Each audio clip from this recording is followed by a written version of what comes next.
धन की दाई, गर्भ बासले वन छुड़ाई। तीसरा गुरु जो धरिया नामा, लय लय नाम पुकारे रामा। चौथे गुरु जिन शिक्षा दीना, जग व्यवहार की राह चिन्हाया। पांचवा गुरु वैष्णव कीना, सत्य नाम की सुमरण दीना। छठवा गुरु भरमगढ़ तोड़ा, द्विधा मेट एक में जोड़ा। सातवां गुरु सत शब्द लखाया, और जहां के जीव तहां पहुंचे। ये 7 प्रकार के गुरु होता है। तो इसलिए साहब कहते हैं गुरु बनाए जान के, पानी पिए छांद के। पानी पिए जान के और गुरु बनाए छांद के। ऐसा मत समझना पानी को छान करके पीने के लिए कहा गुरुआ डबरक पानी को छान के पियो। छान के पियोगे बीमार पड़ोगे। पानी में खुदे खराबी है और उसको छान के पी रहे हो तो बीमार पड़ोगे। कोई दो बात की बात नहीं। पानी अच्छा है तो एक बार छान के पी लो, ठीक हो जाएगा। लेकिन पानी खुद खराब है, 1000 बार छान के पियोगे बीमार ही पड़ोगे। ऐसे ही गुरु में योग्यता होना चाहिए। गुरु का रहन सहन ठीक है कि नहीं, गुरु का खान पान ठीक है कि नहीं, गुरु का विचार ठीक है कि नहीं, ये सारी बात को जानना है। और जानने के बाद गुरु की शरण में जाना है। तो पहला दाता शिष्य भया, जो तनमन अर्पे शीस। और दूजा दाता गुरु भया, जब नाम दिया बख्शीश। पहला दाता शिष्य होता है जो तन मन धन को गुरु के चरणों में चढ़ाता है। तो दूसरा नंबर का दाता गुरु होता है जो गले में कंठी बांध देता है, ललाट में तिलक लगा देता है और नाम का दान देता है। आप धन का दान देते हो लेकिन गुरुजी नाम का दान देता है। कौन सा नाम? 3 लोक की संपदा सो गुरु दीजय दान। आप धन का दान देते हो, गुरुजी नाम का दान देता है। क्यों? क्योंकि नाम ही नामिक से मिला है। साधारण उत्तर है, जैसे इस गांव में आना है तो गांव का नाम जानना पड़ेगा। गांव का नाम जाना, गांव में आ गया। अब किसके घर जाना है वो घर वाले का नाम जानना पड़ेगा। गांव का नाम जाना, घर वाले का नाम जाना, आसानी से पहुंच गया। ठीक उसी प्रकार से इस वृत्त लोक से सतलोक जाना है तो सतलोक जाने के लिए गुरुजी नाम दिया जाता है। और वो नाम ही नाभिक से मिलाता है। जो व्यक्ति नाम का स्मरण करता है वो नाभिक तक निश्चित तौर से पहुंच जाता है। साहब कहते नाम मिला मैं रूप को, और जो जन खोजी होए, और जब ही नाम हृदय वसा, तो छुदा रहा ना को। नाम ही नाभिक से मिलाता है। और नाम जान लिया तो सब जान लिया, और नाम नहीं जाना तो कुछ नहीं जाना। बहुत कबीर पंथी है नाम ही नहीं जाना, और नाम नहीं जाना तो कबीर पंथ में आने से भी क्या फायदा हो जाएगा। कबीर पंथ में आए हो तो नाम का सुमरण करो। सुमरण करहूं नाम के, काल गहे हैं केस। अरे ना जाने कब मारी है क्या घर क्या परदेश। मृत्यु कहाँ होगा, कैसे होगा, कुछ कहा नहीं जा सकता। लेकिन जो व्यक्ति नाम का स्मरण करता है वो कहीं भी उसका मृत्यु होगा तो साहेब के घर में पहुंच जाए।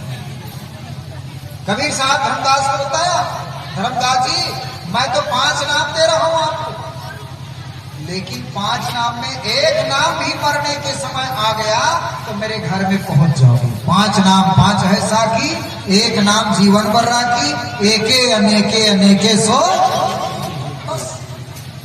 जैसे घर में 5 सदस्य हैं, 5 का नाम नहीं जानता, एक का नाम जाना तो भी पहुंच गया। ऐसे ही साहब कहते हैं मैं तो 5 दे रहा हूं, अरे 5 में एक नाम का भी स्मरण करोगे तो मेरे घर में पहुंच जाओगे। तो गुरुजी नाम देता है। नाम ही नाभिक से मिलाए, और नाम जान लिया तो सब जान।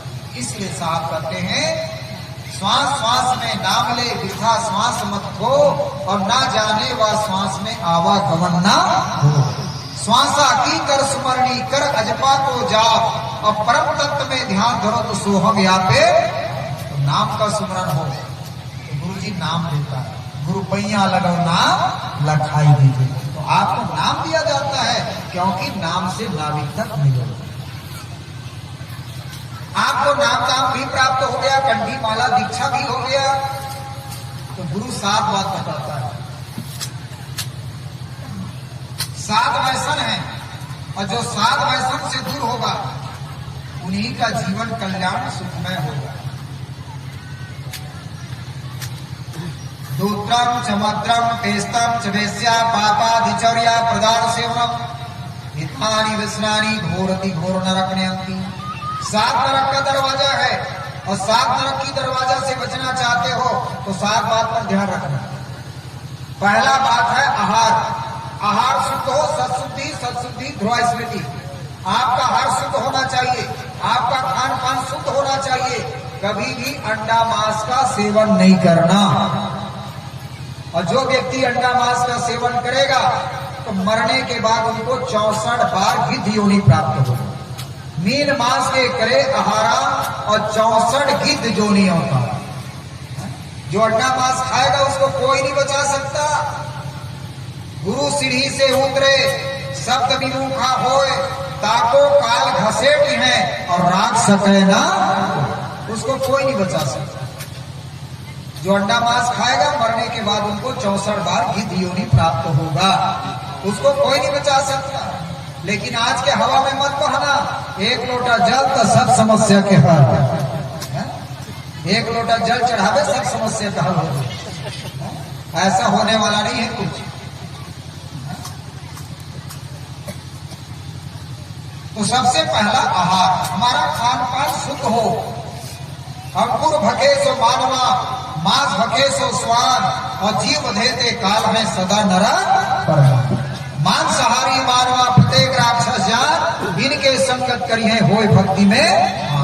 इसलिए कभी भी अंडा मांस का सेवन ना करें, ये पहला बात है। दूसरा बात, कभी शराब ना पिए। जो शराब पी लिया जानो मांस खा लिया। शराब पीने वाला ये नहीं जानता शराब कैसे बनता है, लेकिन मैं बता रहा हूं शराब कैसे बनता है। कबीर साहब 600 साल पहले कहा था, मऊहा पासे जात हैं जब कीड़ा पर जाए, और कीड़ा से पशु पारुनी पिए से डर के जाए। और गुण कहो शराब की, अरे ज्ञानवंत सुन ले, और मानुष को पशु करे और द्रव्य गांठ से ले। तो मानुष को पशु बनाने वाला शराब है, और जो शराब पीता है उनका जिंदगी खराब हो जाता है। तो शराब बनता कैसे है? मोहा को सड़ाते हैं 15 दिन महीना दिन, एक टंकी में सड़ता है, और सड़ने के बाद उसमें कीड़ा बिलबिलाने लगता है। जैसे गंदा का नाली, गंदा में नाली है, देखे हो ना कीड़ा सफेद सफेद, वैसे वो पूरा मोहा जब सड़ता है तो पूरा कीड़ा उत्पन्न हो जाता है। साधारण कोई भी चीज सड़े भाई, टमाटर सड़ जाए तो कीड़ा होता है कि नहीं? भाटा सड़ जाता, उसको सड़ाया जाता है एक टंकी में। अब मैं देख के आया हूं इसलिए बता रहा हूं, आप ऐसे ही नहीं बता रहा हूं। मैं गया था शराब कैसा बनता है देखने, बहुत बड़ा फैक्ट्री गया था, शराब कैसे बनता है देखने गया था, परमिशन लेके। सबको जाने नहीं देता है, मैं परमिशन लेके गया था, सर्टिफिकेट लेके। शराब कैसे बनता है? आज लोग देसी शराब अंग्रेजी शराब की भी बात करते हैं। देसी शराब मोहा से बनता है, अंग्रेजी शराब बनता है अंगूर के रस से, गन्ना के रस से, फल फूल के रस से बनता है। लेकिन सड़न क्रिया दोनों का वही होता है। जैसे मोहा को सड़ाते हैं वैसे अंगूर को भी सड़ाते हैं, फल फूल को सड़ाते हैं। सड़ने के बाद कीड़ा उत्पन्न होता है, फिर उसको उबालते हैं। उबालने के बाद पूरा कीड़ा मर जाता है, और कीड़ा के मर जाने के बाद उसको फिल्टर करते हैं। फिल्टर करने के बाद मुसब्बी का रस डालते हैं, संतरा का रस डालते हैं, यह शराब बनता है। अब कोई भी शराब पीने वाला व्यक्ति को देखो, जब भी वो पीता है तो पहले आंख मूंद लेता है तब पीता है। आप दूध देख लो, पानी दे दो, क्या आंख मूंद के पीता है? पहले देख लेता है तब पीता है। लेकिन शराब जब पीता है तो पहले आंख मूंद लेता है तब पीता है, तब पूरा पूरा अंधा हो जाता है। ना उनको माँ का पहचान, ना भाई की पहचान, ना बंधु की पहचान। पीने के बाद पूरा पूरा अंधा। इसलिए साहब कहते हैं, अवगुण कहो शराब की, ज्ञानवंत सुन ले, अरे मानुष को पशु करे द्रव्य गान से। तो मानुष को पशु बनाने वाला शराब है, तो कभी शराब नहीं पीना। तीसरा, आप अपने घर को धन धान से पुण्य बनाना चाहते हैं तो जुआ मत खेलना। जुआ कभी ना खेलिए, धन का हो विनाश। जुआ खेलने वाला कभी धनवान नहीं बन सकता। पांचों पंडे जुआ खेलते खेलते धन को हार गए, पत्नी को हार गए, जुआ किसी का नहीं बना। और चौथा नंबर आता है माताओं के लिए सदा पतिव्रता धर्म का पालन करना। जो नारी पतिव्रता धर्म को निभाते हैं वही साक्षात देवी होता है, साक्षात लक्ष्मी होता है, साक्षात सरस्वती होता है, साक्षात अष्टंगी होता है। इसलिए साहब कहते हैं नारी नारी सब कहें, नारी नर्तन के खान, और नारी से नर होत हैं गुरु प्रहलाद से। इसीलिए माताओं का 9 दिन पूजा करते हैं। माता का 9 दिन पूजा क्यों करते हैं? माता 9 मास गर्भ में रखता है, और 9 मास गर्भ में रखने के बाद कितना दुख और कष्ट परिश्रम के साथ बच्चा को जन्म देता है। और बच्चा जन्म देने के बाद स्वयं माँ भूखे रहते हैं, बच्चे को दूध पिलाते हैं। माँ स्वयं गीला कपड़ा में सोते हुए बच्चे को सूखा कपड़ा में सुलाते हैं। तो माँ की 9 ऋण चुकाने के लिए 9 दिन पूजा किया जाता है। लेकिन आज संसार उल्टा है। जिस माँ ने जन्म दिया, जिस माँ ने पाला पोसा, जिस माँ ने खाना खिलाया, वो माँ का सेवा नहीं करते हैं, गाली गलौज करते हैं। लेकिन वही व्यक्ति फोटो की माँ बना लिया, मूर्ति की माता बना लिया, और रात भर झूठ रहा है जय हो माँ, जय हो माँ, जय हो माँ। और घर में माँ भूख के मरे मर रहे हैं, और मूर्ति की माता लड्डू खा रहे हैं। लो, ऐसे माँ के पुजारी हैं। हमारी शास्त्र ऐसा नहीं कहा। हमारी शास्त्र कहते हैं मातृदेव भवा, माता देवता है, पितृ देव भाव पिता देवता है, गुरुदेव भाव गुरु देवता है। माता पिता गुरुजन साक्षात देवी देवता है। इनका हर हमेशा सम्मान करो, आदर करो। और जो माता पिता संत गुरु का सम्मान ना करें, तो शंकर भगवान पार्वती को समझाया रामायण की प्रसंग है। मां नहीं मात पिता नहीं देवा, साधुन ते करवावे सेवा, जिनके यहाँ आचरण भवानी, ते जानो निशाचर सम प्राणी। हे पार्वती, जो माता पिता संत गुरु का सम्मान ना करें वो राक्षस है, निशाचर। और उसको जीते जी शांति नहीं मिलेगा, और मरने के बाद भी शांति नहीं मिलेगा। तो देख लो इतिहास, राम रावण के एक राशि, और राम के राज्य रावण के फांसी। क्यों हो? क्योंकि रावण ने माता पिता संत गुरु का अपमान किया,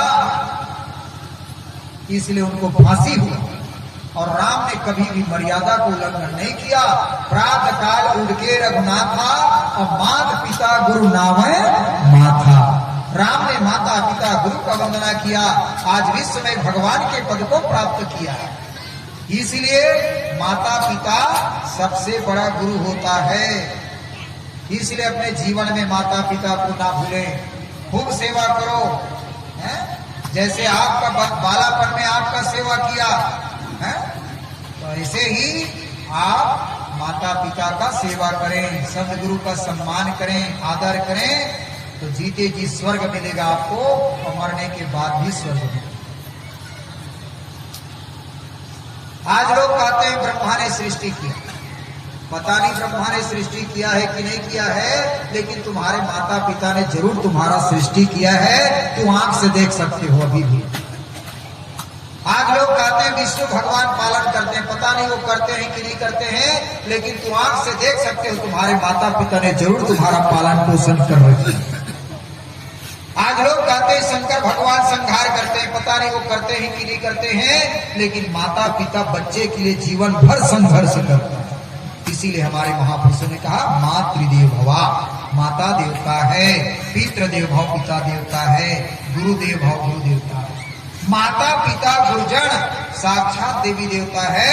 इनका जीते जी सम्मान करो, आदर करो। इसके बाद आता है बेईमानी से धन न कमाओ। जो व्यक्ति बेईमानी से धन कमाएगा बेईमानी में जाएगा, आज नहीं तो कल जाएगा, आपके आने वाला संतान के द्वारा जाएगा, लेकिन बेईमानी का धन टिकेगा। गलत आचरण से पैसा मत कमाओ। 7वां नंबर आता है पुरुषों के लिए सदा एक पत्नी व्रत धर्म का पालन करें। पर नारी पौनी छुरी मत कोई लगाओ अंग, रावण के 10 सिर गया पर नारी के 7 वैसे। जो साध वैष्णव से दूर होगा उनका परिवार, उनका घर, उनके बाल बच्चे अच्छे होंगे। ये सदगुरु का सीख है। गुरु मुखबानी मुंचरे सीच साँझ कर मान, और यह विधि भंगन छूट है और युक्ति नहीं। तो गुरु की होता है जो सच्चे मार्ग में चले गया तो निश्चित तौर से उनके भावी पीढ़ी, उनका संतान अच्छे बनेंगे। ये गुरु का सीख है। ये मध्य सिंहासन है, ये स्वसंवेद का प्रमाण है, और यहाँ सतपुरुष का आसन है, और यहाँ पान प्रसाद रखा गया। और पान प्रसाद क्या है? सर्टिफिकेट। एक पान ब्राइट का हार्टो हार्ट बिकाए और एक पान सदगुरु का अमर लोक को ले। इस पान को रोज ठेला में खाते हो, और यही पान यहाँ पूजा में लगा है। ये पान क्या है? ये जीव कल्याण का बीड़ा। जैसे पहले जमाने में लोग लड़ाई के मैदान में जाते थे तो घर वाले लोग बीड़ा खिलाते थे, जाओ विजय हो गया। ऐसे ही काल से विजय प्राप्त करना है तो साहब कहते हैं दिन का तोड़ देहु परवाना, तब हम पावेंगे पद निर्वाणा। निर्वाण पद को प्राप्त करने के लिए साहब ने पान प्रसाद दिया। हमारे चौका की पद्धति में 3 चीज है। क्या है? नाम, दूसरा पान, और तीसरा पांजी। ये 3 चीज से ही हमारा जीवन कल्याण होता है। नाम, पान, पांजी। तो नाम साथ साथ ज्ञान कांड, कर्म कांड, उपासना कांड, ये 3 कांड होता है। और 3 कांड के अनुसार से 3 बात बताया गया है। तो ये हमारा चौका है। जो रचना है लोक का सो चौका विस्तार। जो लोक की रचना है धर्मदास, उसे मैं चौका में विस्तार किया। और ये आज से नहीं, अनादिकाल से है। लेकिन कुछ कालों के बाद पूजा के जगह में पूजाई चालू हो गया। अस्मय यज्ञ, ग्रह यज्ञ, मत्स्य यज्ञ, नर में, गौ में, अनेक प्रकार की लोगों ने यज्ञ किया और उस यज्ञ में हिंसा करना चालू कर दिया। तो ऐसे हिंसा को रोकने के लिए सत्य लोक से सत्य पुरुष को इस संसार में आना पड़ा। और सत्पुरुष इस लोक में आते हैं तो उस सत्पुरुष का नाम सदगुरु हो जाता है। सदगुरु मतलब सत्य का गुरु, विकालवादी। सत्य में कभी डर नहीं, सत्य में कभी भय नहीं, सत्य को काल खा नहीं सकता। और सदगुरु वहां जाके खड़ा होकर के पूछा, भैया आप लोग क्या कर रहे हो? लोगों ने कहा हम लोग यज्ञ कर रहे हैं, धर्म का काम कर रहे हैं, पूजा का काम कर रहे हैं। तब साहब कहते हैं पूजा हो रहा है कि पूजा ही, धर्म हो रहा है कि अधर्म? लोगों ने उत्तर दिया धर्म का काम हो रहा है, पूजा का काम हो रहा है।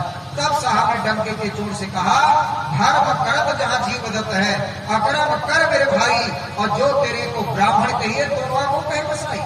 अगर धर्म के आड़ में पशु प्राणी का वध करते हो तो वह धर्म नहीं है, अधर्म है, पाप है। और आप देवी देवता के पुजारी नहीं है, आप भूत प्रेत मणि मशान की पुजारी हैं। क्यों? आप लोग कहते हैं कोई भी अल्पकाल में मर गया तो भूत हो गया, आत्मा भड़क रहा है, गरुड़ पुराण कराओ, मृतज्ञ कराओ, कभी बंदी लोग कहते हैं चलावा चुमका कराओ, तब उसकी आत्मा को शांति मिलेगा। तो यहाँ तो जिंदा को मुर्दा करते हो यज्ञ में, वो जीव कहाँ जाएगा? वही भूत योनि में जाता है। अब भूत बन के सताता है, लोग कहते हैं देवता सता रहा है। देवता नहीं सता रहा है तो हत्या की वो सता रहा है। इसलिए साहब कहते या ब्रह्मभूत सकल जग खाया, और जिन जिन पूजा तिन जहड़ाया, अंडन पिंडन प्राप्त ही देहा, काट काड़ी कौतु देहा, कहा कबीर सुनो नर लोई, और भूतवा के पूजय भूत हुआ। तो भूत का पूजा करते हो, मणिमशान की पूजा करते हो, कोई भगवान की पूजा नहीं करते। तो ऐसे हिंसा को रोकने के लिए साहब ने नारियल का निर्माण किया। ये नारियल आप देखते हैं बिल्कुल मिट्टी के भीति में बना है। बस 1 मिनट में बात करूंगा, मैं ज्यादा नहीं बताऊंगा आपको, सब लोगों को घर जाना है। देखो ये नारियल, इसके बारे में कभी समझा है? ये नारियल मुंडी के भीति में बना हुआ, 2 आंखी है, 1 मुंह है। ये नारियल को मुंडी का भीति में क्यों बनाया? लोग मुंडी को काट के अग्निकुंड में डालते थे, फड़ को अपने लोग खाते थे। तो साहब ने ऐसे हिंसा को रोकने के लिए, जीववध को रोकने के लिए ये नारियल का निर्माण किया है। कैसे निर्माण किया? तो बिना बीज के वृक्ष है, अब बीज धरती अंकुर जाके मूल पता, ये बिना बीज का वृक्ष है।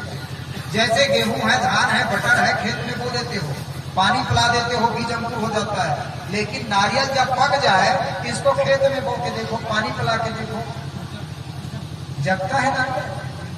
नहीं जगता। ये विपरीत है, सब बीजों से विपरीत है। और ये जगता है तो कच्चे में जगता है, इसको अलमारी में रख दोगे तो भी पानी और मिट्टी की जरूरत नहीं होता, ये ऑटोमेटिक जगता है। तो साहब ने एक फल का निरूपण किया, इसका नाम है श्रीफल। जितने फल हैं लाखों करोड़ों हैं, सब फलों का राजा ये नारियल है। तो साहब कहते हैं जीव के पीछे नारियल दिन था और जीव छुड़ावे काल सो। अदना हो बदना हो, सुख शांति प्राप्त करना चाहते हो तो नारियल चढ़ा देना, तुम्हारा काम पूर्ण हो जाएगा। लेकिन हिंसा मत करना, हिंसा करना पाप है। जीव मत मारो, बाप रे सबका एक है प्राण, हत्या कभू न छूटी है कोटिन सुनो पुराण। जीव घात ना कीजिए बहु लेत वे कान, और तीरथ गए न बाँचो जो कोट हीरा देव दान। करोड़ों की हीरा दान करने के बाद भी पाप से निकल पाओगे। तो ऐसे हिंसा को रोकने के लिए साहब ने नारियल को क्या बनाया? जमानत दार। जैसे कोई आदमी गलती करता है और पुलिस जेल में ले जाता है, कहते हैं भैया जमानतदार चाहिए, छुट्टी हो जाए। तो साहब कहते हैं काल से बचना है तो जीव के पीछे नारियल गिनना, जीव छुड़ावे काल सो। ये नारियल की विधान है। तो नारियल को 3 बार घुमाते हो, हैं 3 बार स्मरण करते हो, आपका स्मरण नारियल में आ जाता है, नारियल के माध्यम से यज्ञ में चढ़ जाता है, और यज्ञ के माध्यम से गुरुजन के हाथ में आता है। और गुरुजन जब नाम स्मरण के द्वारा उस नारियल का चलावा करते हैं और प्रसाद के रूप में एक टुकड़ा सबको बांटते हैं, तो सबके अंदर में वो साहिब है जब भोग लगाता है तो अंतःकरण से आशीर्वाद मिलता है जिससे तुम्हारा काम पूर्ण हो। ये नारियल चढ़ाने का विधान है। और हमारे कबीर पंथ में नारियल का विशेष महत्व है। जो महत्व होता है वही नारियल फोड़ता है, जो इसका अधिकारी होता है वही नारियल फोड़ता है, बाकी को फोड़ने का अधिकार नहीं है। ये बात ध्यान रखना महत्व है। भक्त लोग आपको नारियल फोड़ाना है, आपके पास महंत हैं जो फोड़ने का अधिकारी है, वही नारियल फोड़ेंगे, बाकी को फोड़ने का अधिकार नहीं है। आप नारियल जरूर चढ़ाओ, हर पूर्णिमा में चढ़ाओ, लेकिन कोई भी सब महात्मा आ जाए, महंत साहब आ जाए तो नारियल फोड़वा, है ना। तो इस प्रकार से हमारा ये चौका का निरूपण है। जो रचना है लोक का सो चौका विस्तार, की बैठे निज बंसुता की पूरा कड़िहार। ये 7 लोक की रचना है। ओम भूर्भुवः स्वः जन महतपर सत्य, ये 7 लोक ऊपर होता है, 7 लोक नीचे होता है, तल वितल तलातल महाकाल रसातल पताल। 7 लोक नीचे 7 लोक ऊपर, ये 14 लोक होता है। 14 लोक में सबसे बड़ा लोक है वो सतलोक है, और ये सतलोक की पूजा है। और जिस घर में सतलोक की पूजा होता है तो जानो सब की पूजा हो जाता है। तो आज 3 दिवसीय सत्संग का आज अंतिम दिवस 7वीं के चौपाटी संपन्न होता है। साहब से प्रार्थना करते हैं कि आप लोगों का जीवन सुखमय हो, आनंदमय हो, सबकी मंगल कामना करता हूं। साहब की इतना बड़ा कार्यक्रम आप लोग छोटे से गांव में हैं, समितियों के माध्यम से रखा गया, और समिति लोग बहुत अच्छे हैं जो इस प्रकार के आयोजन करते हैं। चेते चेतावे चेतावे और चेते, देखे दिखावे दिखावे और देखे। जो चेतता है वो चेताता है, देखता है वो दिखाता है। ऐसे तो आपकी इलाका में कम से कम 5-6 साल तो हो गया आते हैं। कितना दिन हो गया? 5वां बार, बहुत दिन से आ रहा हूं। भले बीच में गैप हुआ है वो अलग मैटर है, लेकिन बहुत दिनों से मैं आपकी इलाका में आ रहा हूं, है। और अभी तो 2 साल हो गया लगातार, पिछले सत्र में भी आया था, इस सत्र में भी आया था। ये कार्यक्रम संपूर्ण होता है। मैं आप लोगों को बधाई देता हूं। आप लोग धन्यवाद की पात्र हैं जो इस प्रकार से अपने मेहनत और परिश्रम के धन को परमार्थ में लगा रहे हैं। भूखे को भोजन देना, प्यासे को पानी देना, अज्ञानी को ज्ञान देना, ये आप लोग बहुत सुंदर अच्छा काम कर रहे हैं और करते रहना चाहिए, ताकि हमारे आने वाला पीढ़ी है, हमारे छोटे छोटे बाल बच्चे हैं, उनको अच्छा संस्कार मिले। तो आप लोग इस प्रकार से आयोजन करते रहें, संत महापुरुषों को बुलाते रहें। अब ऐसा नहीं है कि हम ही आएंगे, हमारी ही ठेका है, ऐसा नहीं। आप किसी को बुलाओ, कोई संत महात्मा को बुलाओ और अच्छे से अच्छा कार्यक्रम करते रहो, हैं। और जितना हो सके हैं आपकी सेवा में मैं लगा हूँ, है? और लगातार कार्यक्रम चल रहा है ना? ये पंच श्री हजूर प्रकाश परिणाम साहब की दया है जो इस प्रकार से कार्यक्रम में हम लोगों को मौका मिलता है। एक बात और निवेदन करूंगा, हमारे धर्मनगर दामाखेड़ा से क्षेत्रीय कवि पंक्तियों का जनगणना हो रहा है, पर्ची मिला हुआ है। अभी क्षेत्र में महंतों को मिला है कि नहीं मिला है, लेकिन अभी दामाखेड़ा की मेला में दामाखेड़ा से खुद छपवा करके पर्ची दिया गया है, जिसमें 160 परिवार का नाम आएगा एक पर्ची में। उसमें आप लोगों को लिखना है घर का मुखिया का नाम और कितने सदस्य हैं वो सदस्य का नाम, मोबाइल नंबर, व्हाट्सएप नंबर उस पर्ची में भरना है। तो वहां से जो भी प्रसारण होगा वो आपके मोबाइल में आएगा। एक स्क्रीन आप लोग हर हमेशा प्रचार चल रहा है। इस प्रचार में कितने लोग नहीं जानते हैं, जो जानता है वो तो जानता है, लेकिन जो नहीं जानता है उसके लिए हम लोग ये स्क्रीन लाए हैं। अपने हर मोबाइल में, हर व्यक्ति अपना अपना मोबाइल में ये स्क्रीन को डालेंगे, फिर आप इस बीच को दबाएंगे तो पूरा बंसावली प्रतिनिधि सभा दामाखेड़ा के द्वारा जो भी प्रसारण होगा वो आपके मोबाइल में घर बैठे आपको दिखेगी, है ना। इसलिए ये स्क्रीन को अपने मोबाइल में बिल्कुल रखें। और हम आजकल सोशल मीडिया का विशेष प्रचार है और इस प्रचार के माध्यम से हम अपने पंथ का प्रचार प्रसार करेंगे। जैसे आज आप लोग रिकॉर्डिंग कर रहे हैं और यहाँ कार्यक्रम हुआ, जितने भी मोबाइल वाले हैं सब देख रहे हैं, नहीं आया है वो भी घर में देखेगा। तो कितना प्रचार हो रहा है। आज के आधुनिक युग है और आधुनिक युग के अनुसार से प्रचार प्रसार बहुत जरूरी है। तो ये सब करना है। इसको बांट दो, इसको बांटो, सबको दे दो बांट, क्योंकि आज हर घर में 2-4 मोबाइल तो जरूर है। इसलिए इसको बांटते जाओ और एक रखो काफी है और अपने मोबाइल में रखो, फिर दूसरे को बताओ। एक हमारे वंशगद्दी हैं कि अभी उदित मुनि नाम साहब ने चालू किया है। उदित मुनि साहब चालू किया है इसको,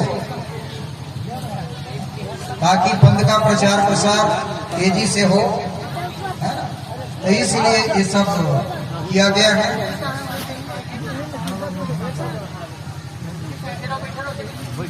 आप लोग बैठे रहो, मिल जाएगा आपको, बहुत सारा है हमारे पास।